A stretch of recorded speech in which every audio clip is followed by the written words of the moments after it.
Apesar de Portugal ter sido um dos primeiros países europeus a estabelecer um império colonial em outros continentes, ele foi um dos últimos a estabelecer uma companhia comercial. Isso porque Portugal continental não possuía uma indústria manufatureira forte, ao contrário de seus concorrentes como Inglaterra, França e Holanda. Olá, eu sou Cassiano Arruda Câmara Neto, historiador e mestrando pela PUC São Paulo, e hoje vamos falar sobre as companhias de comércio coloniais de Portugal. Se você tem interesse por história do Brasil, já pode se inscrever, dar sugestão aí nos comentários e ativar o sininho. Com o fim do domínio ibérico sobre a exploração colonial, já no fim do século XVI e início do XVII, Portugal passou a querer adotar a política de companhias coloniais comerciais para aumentar seus lucros com o comércio com suas colônias. Assim foi criado em 1649 a Companhia Geral de Comércio do Brasil, que teria direito de monopólio sobre o que era comercializado entre Portugal e as suas colônias na América do Sul. Entretanto, o estabelecimento dessa companhia não teve foco. Se utilizou ali de concessões mais abrangentes e não tinha um projeto de solucionar demandas que existiam no Brasil, nem potencializar indústrias que existissem em Portugal. Por conta disso, no decorrer do século XVII, Portugal vai criando outras companhias para cumprir tarefas específicas. As principais delas eram as que lidavam com o comércio de escravos. Principalmente nesse século que foi marcado pela corrida do ouro no Sudeste e pela decaída da manufatura de açúcar, o fornecimento de mão de obra escrava africana para os portos do Nordeste acabou ficando comprometida. Para atender essa demanda dos senhores de escravo de Pernambuco, acabou sendo criada a Companhia de Cacheu em 1775. Cacheu, que era um forte português na Alta Guiné. O propósito dessa companhia era justamente, ao redor desse forte português, incentivar as trocas comerciais e maximizar o número de pessoas escravizadas sendo transportadas especificamente para o Nordeste. Com o tempo, a concessão dessa companhia foi expandida também para Cabo Verde, se tornando a Companhia de Comércio de Cacheu e Cabo Verde, com o mesmo propósito de providenciar escravos para o Brasil. Já em 1679, a coroa portuguesa resolveu desacoplar uma parte do Brasil e criar uma colônia separada, a colônia do Maranhão. E dessa colônia foi criada uma companhia de comércio colonial própria, a Companhia Geral de Comércio do Maranhão.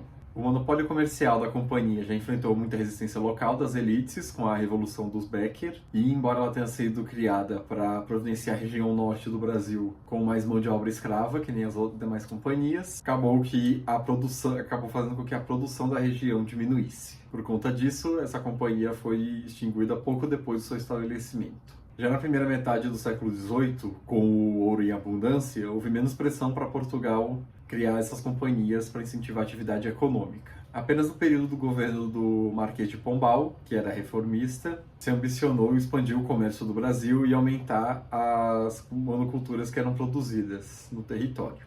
Vários comerciantes baianos, durante essa época, fizeram propostas para o governo português para que fossem estabelecidas casas de comércio ou companhias para a costa da África, com o objetivo de garantir o suprimento de mão de obra escrava para a colônia brasileira. Entretanto, essas propostas todas trariam algum ganho para o setor comercial da colônia, que não era de interesse da coroa, que desejava acumular todos os ganhos para os comerciantes da metrópole. Você está gostando do vídeo? Já se inscreve, comenta e compartilha.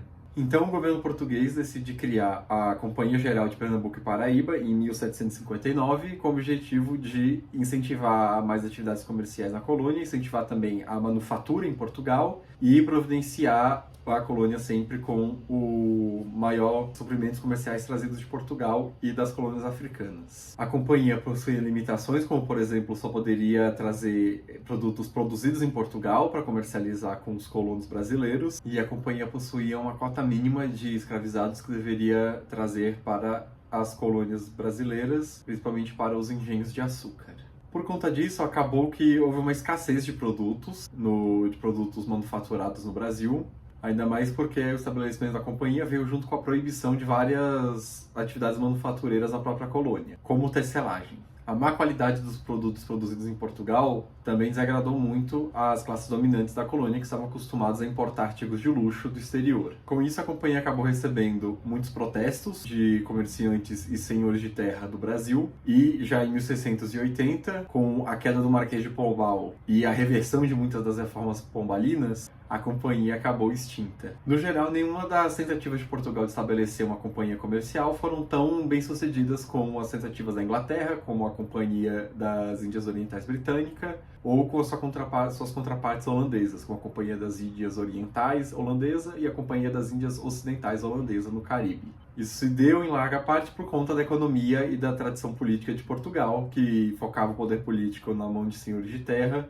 e não possuía um setor manufatureiro, ou, após a expulsão dos judeus e cristãos novos, comercial muito bem desenvolvida, comparado a outras potências coloniais europeias. Se você gostou do vídeo, já se inscreve e ativa as notificações. E não se esquece de deixar nos comentários temas de vídeo que você gostaria de ver aqui no canal. Muito obrigado pela atenção e tchau, tchau!